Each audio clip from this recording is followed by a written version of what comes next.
Hi, I'm Jackie Kravitz. I've been in real estate since 1996 and I have coached over 10,000 real estate agents around the world.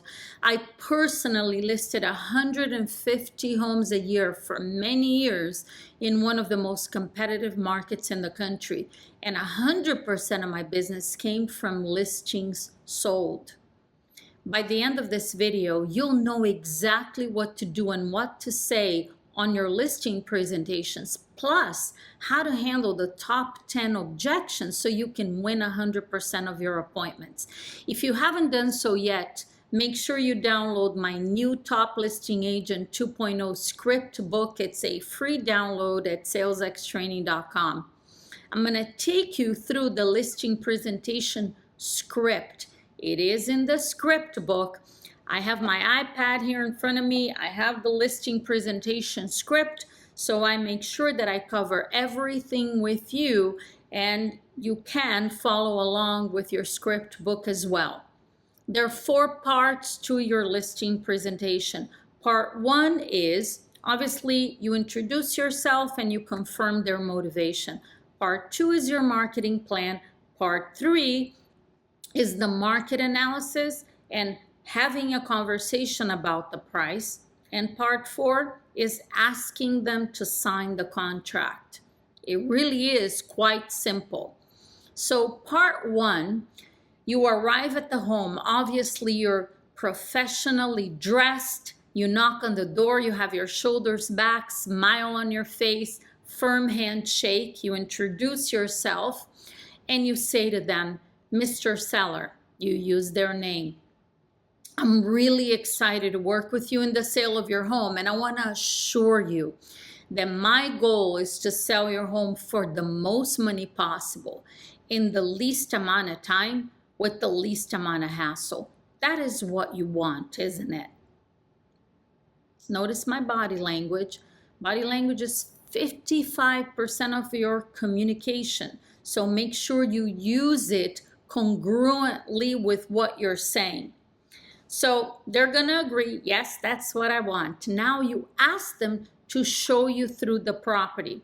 And this should take about 5 minutes, and it's a great opportunity for you to build rapport and confirm their motivation. So as you're walking through the house, at some point you're going to say, now, Mr. Seller, when we spoke earlier, you told me that you're moving to Dallas because you want to be close to your family and you would like to be there in the next 2 months, right?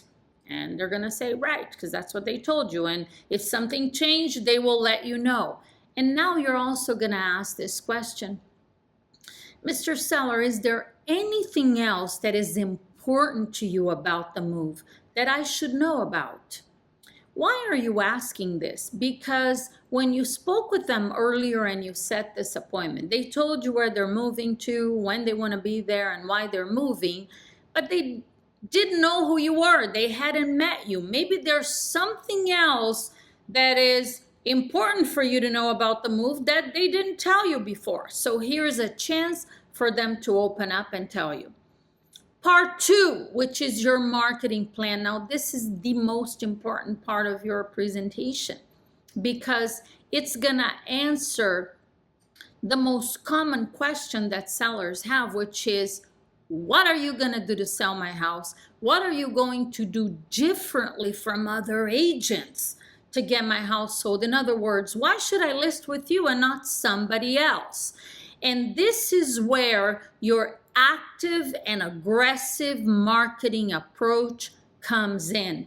So you're going to start, if you read the script, you'll see, you're going to say, Mr. Seller, are you familiar with the difference between passive marketing and active marketing in regards to real estate? Doesn't matter what they say. You're going to say, see, Mr. Seller, passive marketing is what 99.9% of agents do. They put a home in the multiple listing service. They put it on hundreds of websites.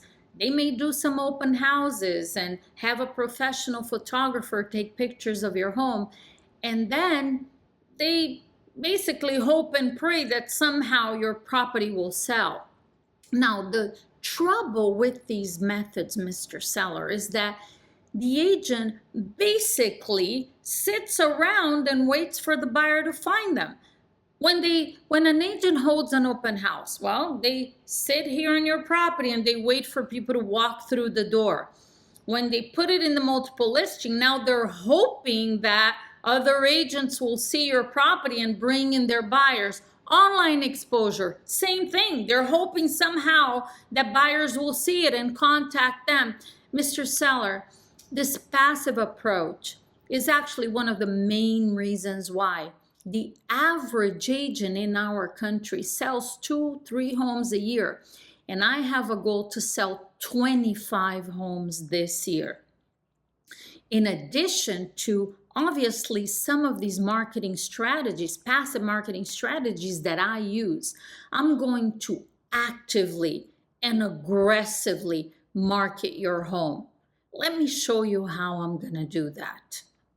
Now, when you look at the script, at this part in the presentation, it says explain each item on your marketing plan. So whatever you do, multiple listing and the online exposure and the photos and videos, whatever you do is included. Plus, make sure you include the 3 items that you'll find on my listing presentation script, which is, first one, Mr. Seller, I will personally contact the top agents in our area to let them know that your home is for sale and invite them to bring in their buyers. Now, this is critically important, Mr. Seller, because currently in our multiple listing service, we have over 10,000 residential properties for sale. So unless I personally contact these top agents, it's very easy for your home to get lost in the shuffle. And my job is to make sure that doesn't happen. The second part of my aggressive marketing, Mr. Seller, is online exposure. Now, I'm sure you would agree that in this day and age, most buyers start their home search online and then they contact a local agent. And when we think about the thousands of properties that are available for sale currently, Mr. Seller, one of the most important things that is going to attract buyers to your home is the price. And we'll talk about that in just a couple of minutes, okay? Now, the other critical aspect in creating online exposure is making sure that we have beautiful professional photos of your property and an excellent description of your home that will cause your property to stand out amongst all the other homes for sale. I am an expert on that, okay? And part 3, Mr. Seller, now this is what separates me from 99.9% of agents. Monday through Friday, from 8 a.m. until 12 p.m., I am on the phone looking for buyers and sellers. Now, that is how I found you, right? I called you over the phone. Obviously, time out. If you're going to say this to your sellers on listing presentations, you better be doing it. This is exactly how I listed thousands of properties for sale. I used to say this to sellers at the appointment, and they would look at me like I was an alien. Like, really? You do that? Why were they so shocked by me saying that I do that? Because most agents don't do that. They do only the passive marketing strategies.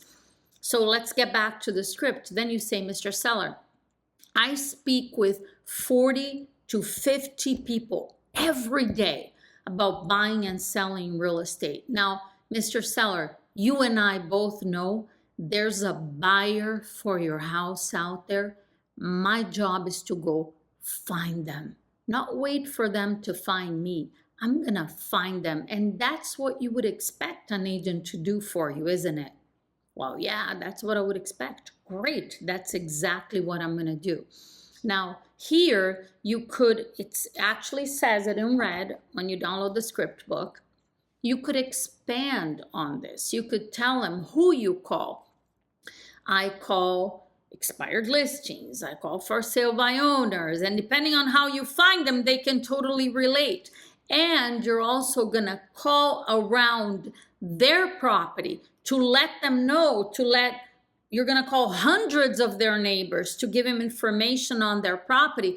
That is the circle prospecting script. You have all of these scripts in your Top Listing Agent 2.0 script book. So you could expand on it, explain to them what you do. You could even invite them to stop by your office any Monday through Friday, 8 a.m. till 12 p.m.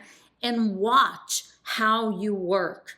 What an incredible way for yourself to be accountable to your sellers for the job that you're committing to do. That's part 2. Obviously, I already mentioned, if you do other things to market the home, there are other items in your marketing plan, you explain those, but make sure that you include these 3. Part 3 of your listing presentation is the price. Now, if you want your homes to sell, they need to be priced right.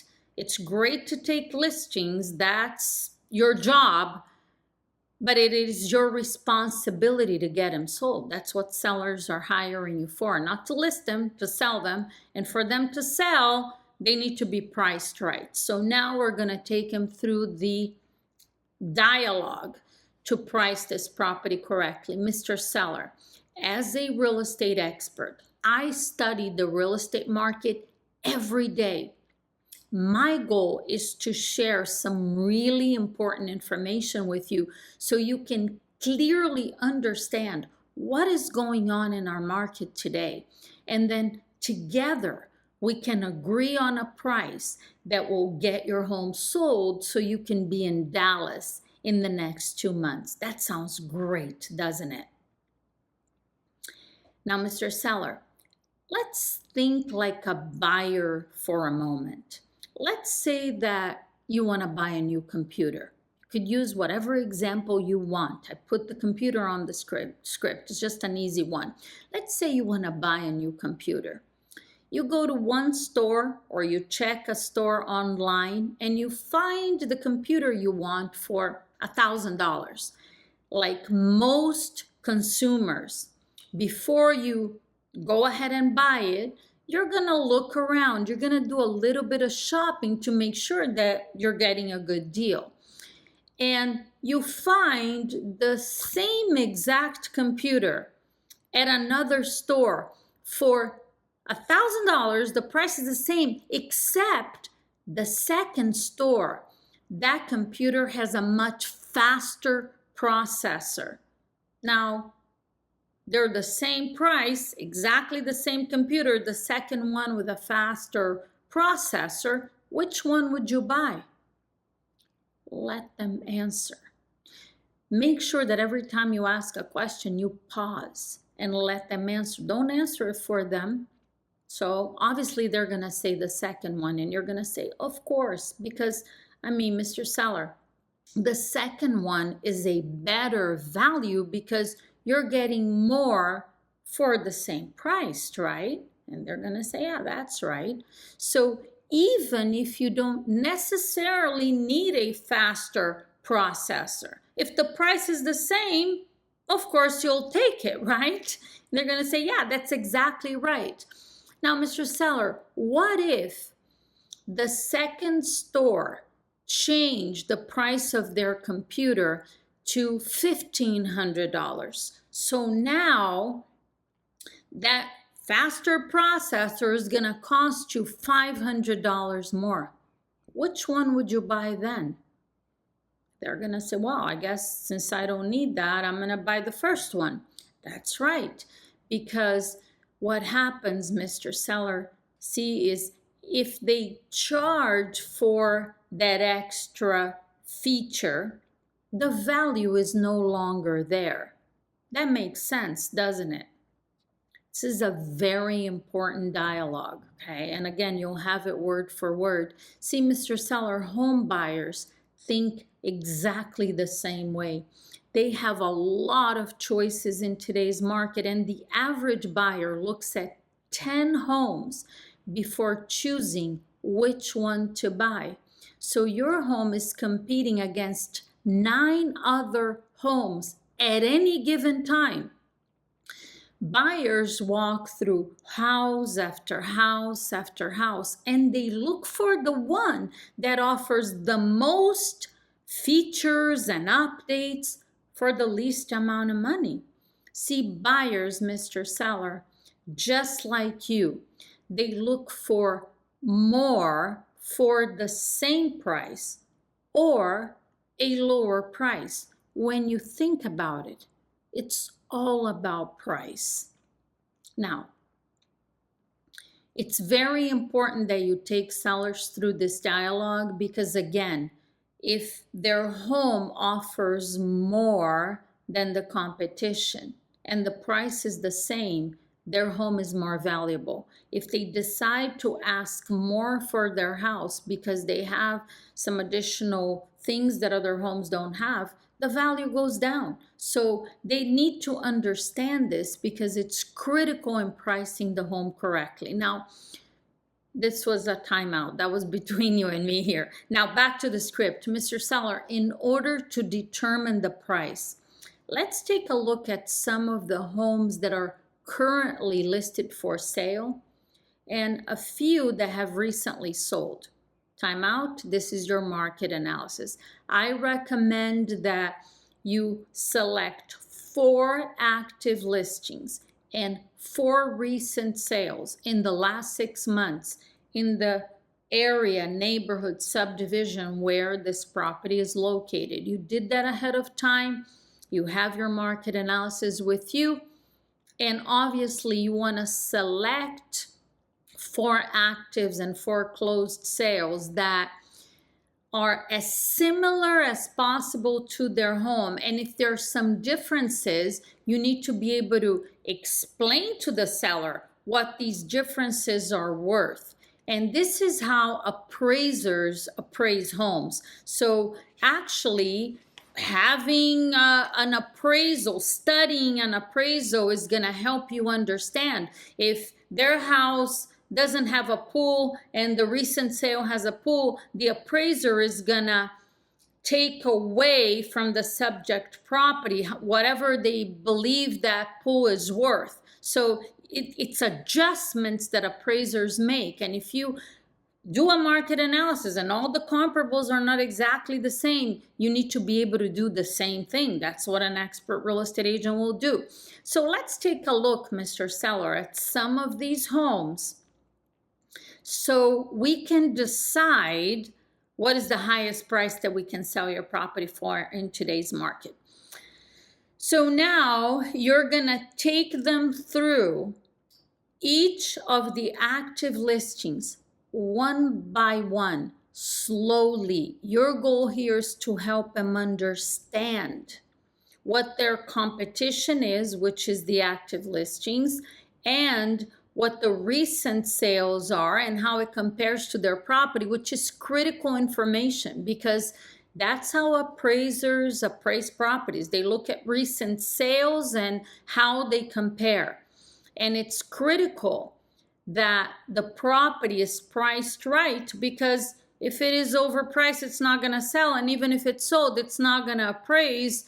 And if the buyer is getting a mortgage, which most buyers do, then they'll be back to square one. And the property they won't be able to close if it doesn't appraise. So you take them through each property. Mr. Seller, this first property here is at 123 Main Street. Are you familiar with this home? Have you been inside the property? It's possible. Maybe it's an active listing. Maybe they did an open house and they walked in, or maybe it's a neighbor that they're friends with. So if the reason why you ask, are you familiar with this property, is because if the seller knows the house, they've been in the house, they probably know the house better than you do, or they might know it better than you do, which is something you want to know ahead of time if they know the property. So, and then you tell them this one has 3 bedrooms, 2 bathrooms, it's 3,000 square feet, very similar to your home. This is these are the features, this is the age of the property, the size of the lot, all of the things that make a difference in the price of a home. So you're going to walk them through step by step, and then you're going to show them what it's priced at, and you're going to go through one by one. Then the recent sales, what they were asking and what it sold for. And then when you're done going through each one, you're going to ask them, so Mr. Seller, based on all of this information, the recent sales and the active listings, what price do you feel we need to put on your property so your home will be the next sale right here in the area? Wait for them to answer. Ask them. In addition to the market analysis, you may also want to share with them some information about the market in general. The average days on market. You could get all this information from your board of realtors. The average days on market, the number of homes that are currently for sale, how many sold in the last 30 days, what is the average price, because how many homes are for sale and how many are selling each month gives you an indication of what kind of market you're in. Is it a buyer's market, a seller's market, a neutral market? Obviously, this makes a difference in how properties should be priced and how fast or how long it's going to take for them to sell. Now, when your properties are priced right, they will sell. So if you take a listing and it's sitting on the market for 30 days and you're not getting enough showings, it's overpriced. I don't care if it's a buyer's market, a seller's market, or a neutral market. Homes that are priced correctly, they sell, and they tend to sell within the first 2 weeks. So now you ask them their opinion on the price. Wait for them to answer. If they look at you and they say, well, I don't know, you're the expert, you tell me. Here's how you're going to respond. You're going to say, Mr. Seller, obviously, based on all of this information, I have an opinion of the price, and I want to take another look at these properties with you because I want you to be able to see the same thing that I see. Okay, so you're going to go through the market analysis again, slowly, answer any questions they may have. Pay attention to their body language when you ask questions, when you say certain things. How are they responding? The truth is, when you walk into a listing appointment with a well-prepared market analysis, you have an opinion of the price. And your job is to help them understand how you came to the conclusion that you came to based on the market conditions and the recent sales and the active listings. This is not that complicated.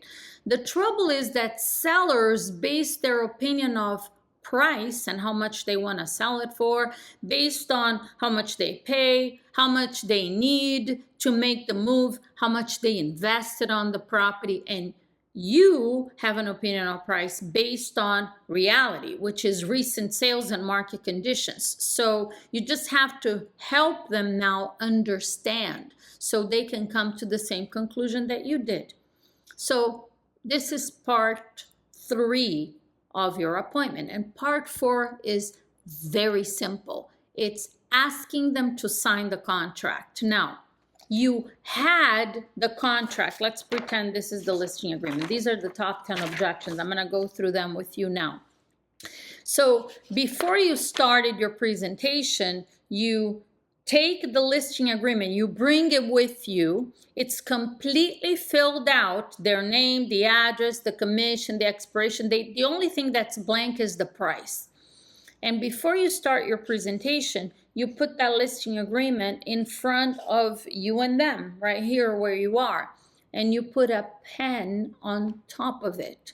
That's it. You don't say anything, you just put it there. It's a subliminal close. That's the contract. There's a pen on top of it. So now, once you agree on a price, part 4, ask them to sign. The agreement is already on top of on top of the counter or table where you're at. So you're gonna grab that pen. You're gonna write the price down. So Mr. Seller, let's go ahead and price your property at $499,000. So you're writing as you say it. And I just need your signature right here. Point to the signature line, hand them the pen, and ask them to sign. That's it. That's the last part. That's how you win on listing appointments. It's very simple. Now, they may have some objections. So what are their top 10 objections?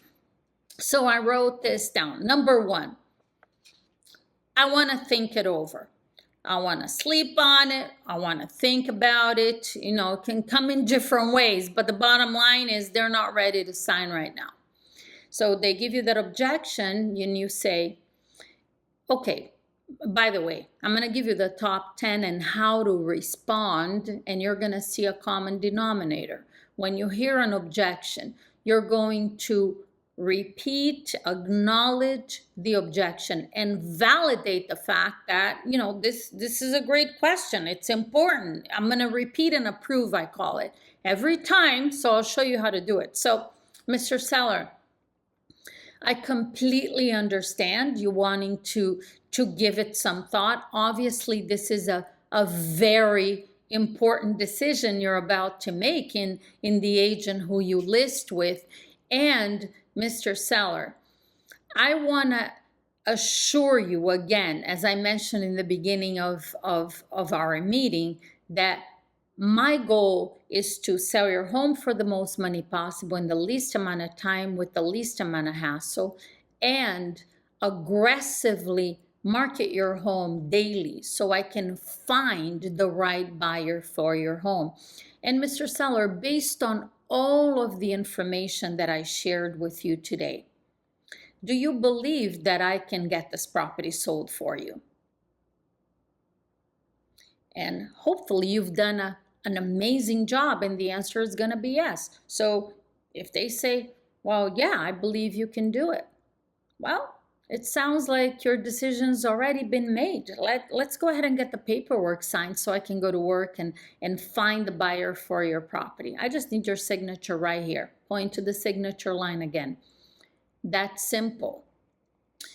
Now, if they actually say, well, you know, but if they say no, they have another objection. Sometimes this, I want to think it over, is hiding some other objection, okay? Another way for you to respond this real quick, if they keep going and they say, well, no, you know, I really want to think about it, you say, Mr. Seller, I understand. And when you consider the decision, there are 3 parts to the decision that you're about to make. Part 1 is your motivation to sell the house. And it sounds, based on what you told me, Mr. Seller, that decision's already been made. You're definitely moving to Dallas and you would like to be there in 2 months, right? Motivation.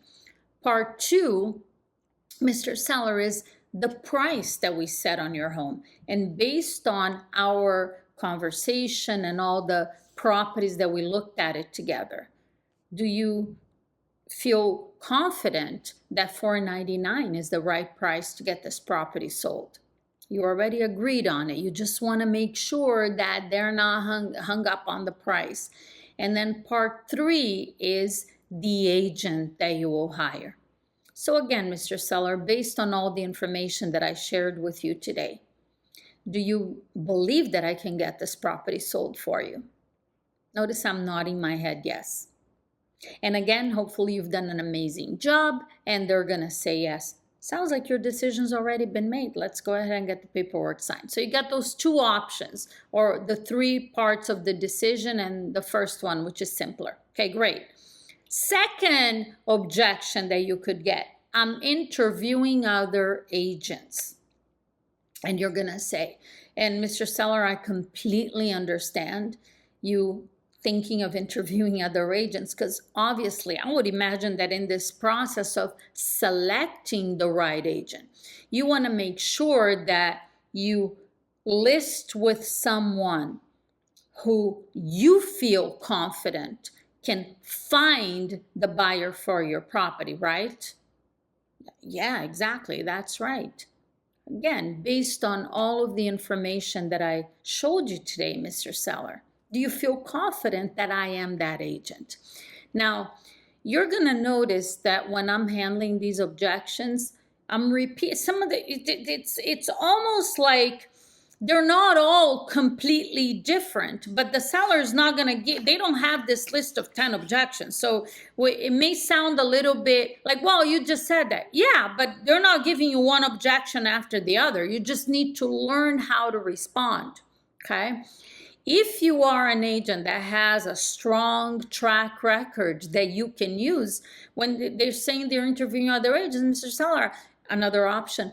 I'm sure in this process of selecting an agent, you want to make sure that you find an agent that is part of the top 1% of agents in the area, right?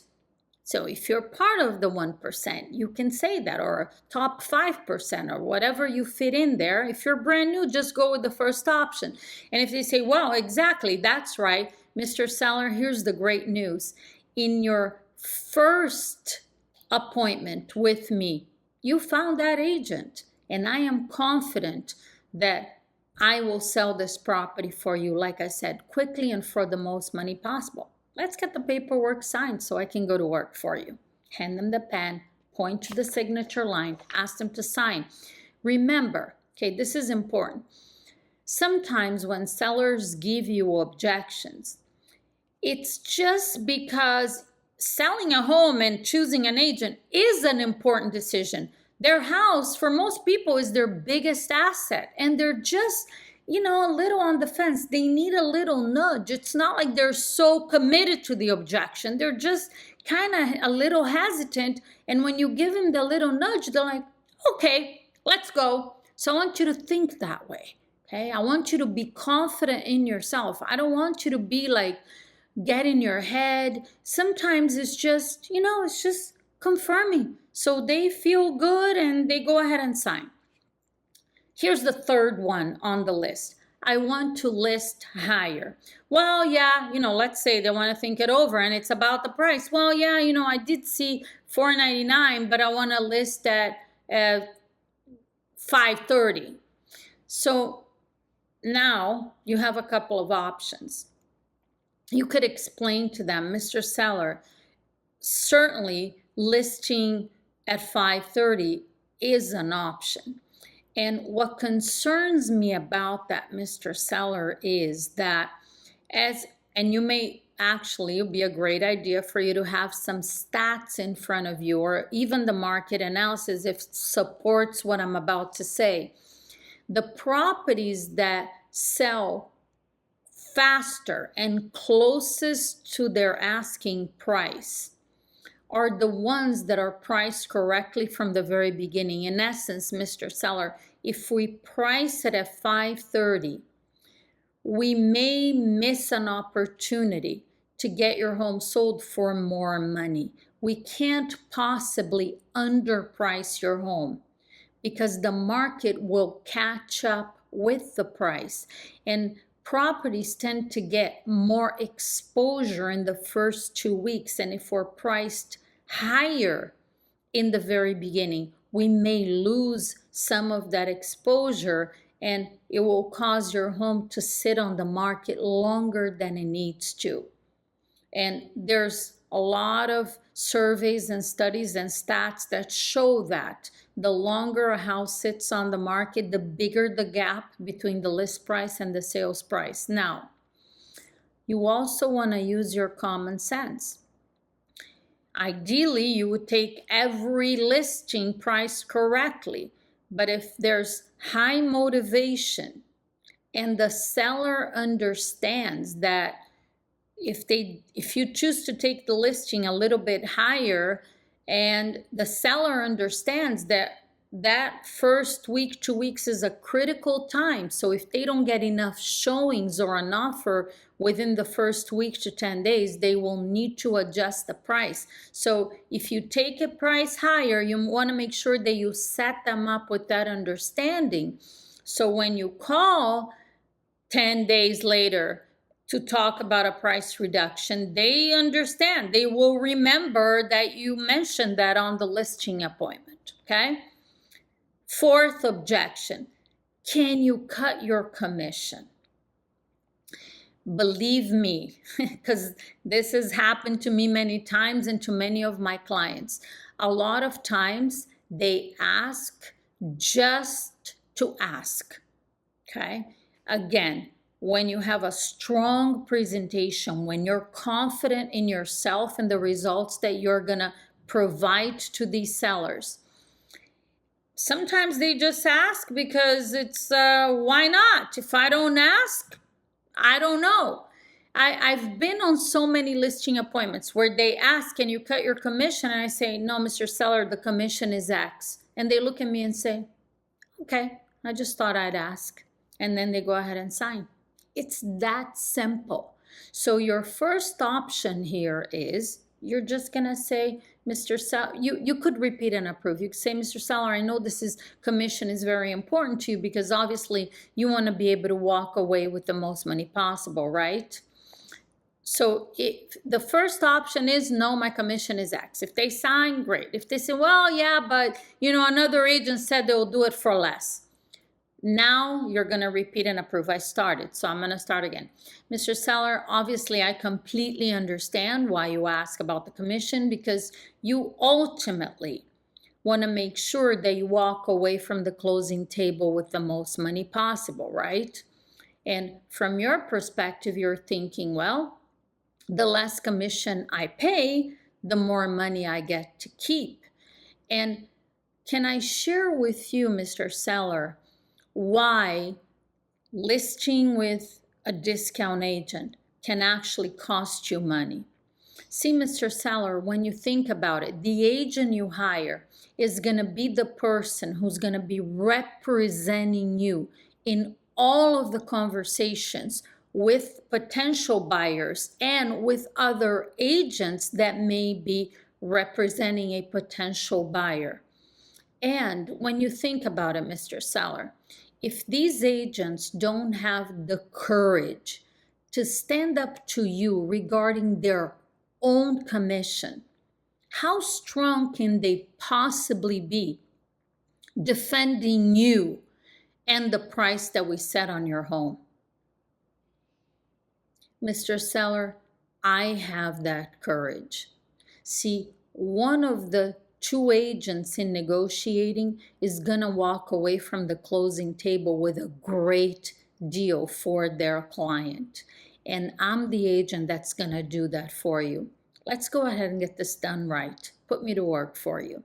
And ask them to sign. Okay? You have to have conviction in what you do. Number 5, what do you do differently from other agents? Now, if you used my listing presentation that I took you through, they shouldn't be asking you this question because you already answered in part 3 of your presentation, which is your marketing plan, what you do differently. You're an active and aggressive agent. You look for buyers and sellers every day, Monday through Friday, 8 a.m. till 12 p.m. You're on the phone talking to 40 to 50 people a day. That is what you do, Mr. Seller. Or you could say this again if they ask, but if you use the presentation, they shouldn't be asking you. So now, and you ask them, Mr. Seller, that is what you would expect an agent to do for you, isn't it? Great, that's what I'm going to do for you. It's that simple. Number 6, I'm thinking of listing with the neighborhood specialist. I love this objection.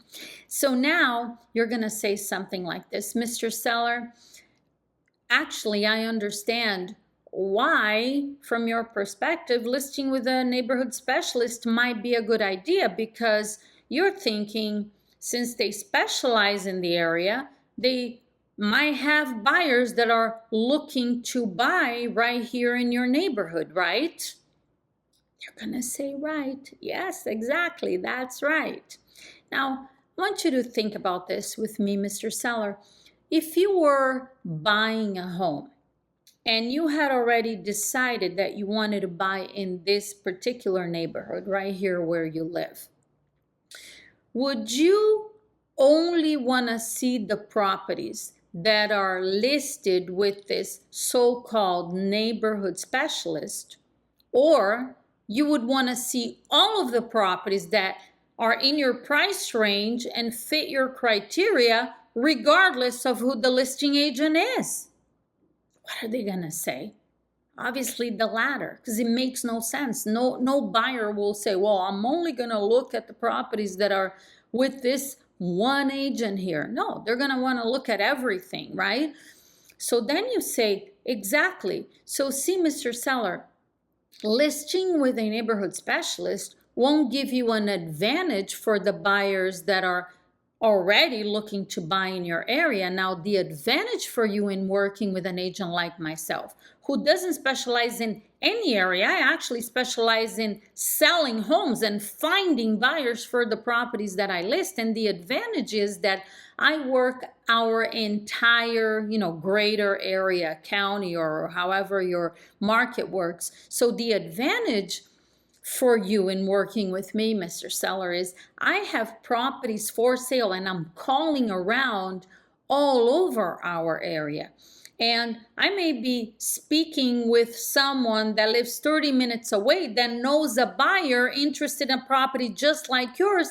And that particular buyer may not even know that your neighborhood exists. So by working with someone that works an expanded area, you're expanding the opportunities of all the buyers that may come by your property. Do you see how that's a benefit for you? So I trust you understand the logic in that. It's called cross-selling, and it's a real thing, okay? Because buyers, they may be looking for a certain type of home and may not even know that a neighborhood 30 minutes away, 20 minutes away, 15 minutes away exists. And when you're a listing agent and you have listings all over the area, you are able to maximize the exposure for every seller that works with you. Objection number 7 is another agent said that they can get me more money. See, Mr. Seller, here's what I'd like you to consider. My job is to get homes sold. I'm not interested in taking your listing. I'm interested in listing your property and getting it sold. And if there was any possibility, Mr. Seller, to sell it at a high price, why wouldn't I want to do it? When you think about it, as an agent, I get paid a commission based on the sale price. There's no interest for me in selling your home for less money.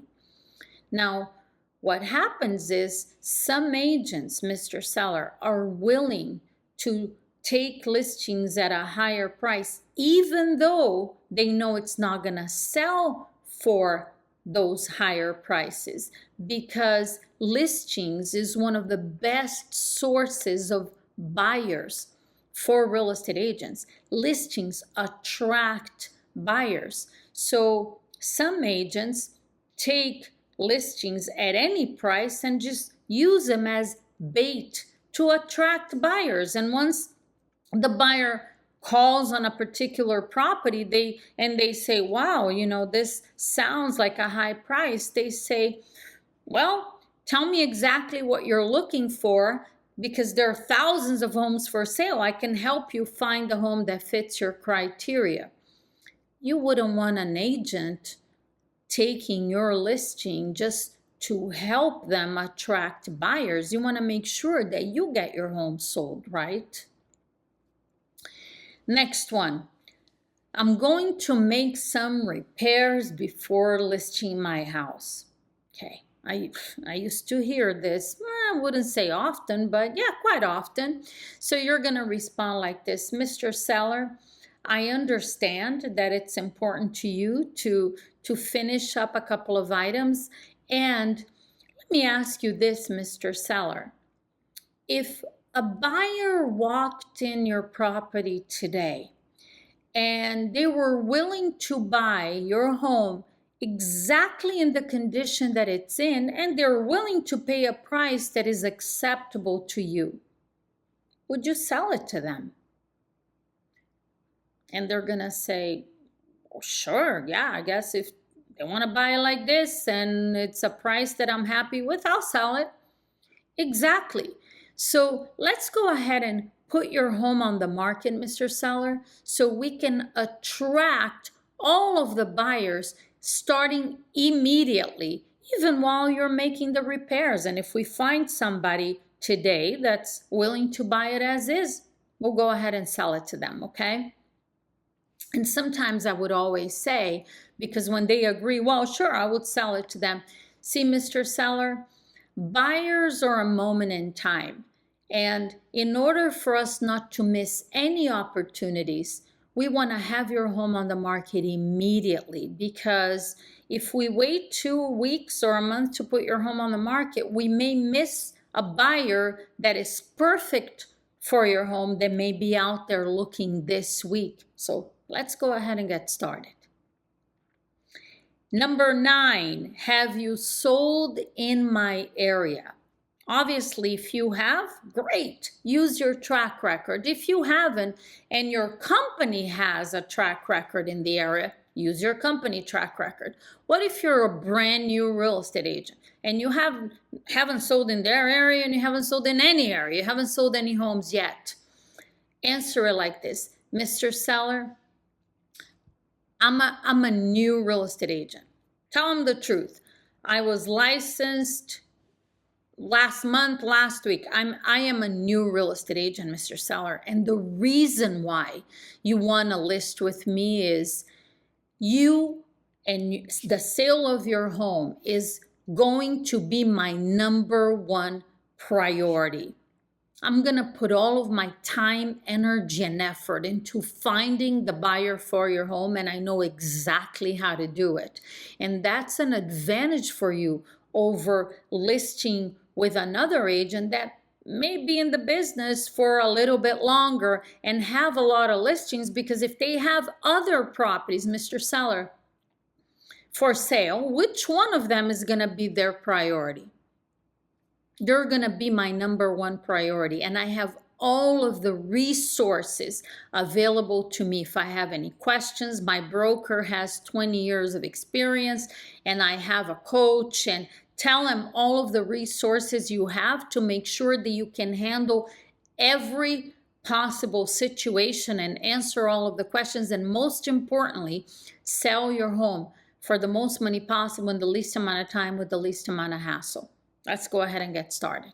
And the last one, how long have you been in real estate?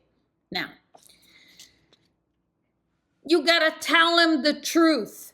And again, if you've been in real estate for a while, you have a track record, you could use your track record. This is actually very similar to the previous objection. And I want to remind you that sellers tend to ask this question when you've done something or said something that caused them to feel insecure about you being the right agent. I've been in real estate since '96, and I was brand new at some point too. And not everyone asked me that question. Did I ever have people ask me how long you've been in real estate? Sure, but not everybody. The people that ask, see, sellers are a mirror of you. When you're confident, they feel confident. When you hesitate, they hesitate. If you start saying weird stuff and you get weird, they get weird. When you lead, they follow. So regardless of how long you've been in real estate, remember, your job is to show up confidently. You practice, you role play, you do presentations, you film them, you watch yourself, you critique yourself so you can improve your presentation. So when you show up to the house, you're confident. The more you know what to say, how to say it, the more confident you are. Knowledge gives you confidence. Knowledge of the market analysis, the comparables you selected, knowledge of the market and the market conditions. And the more confident you are, the fewer objections you will get.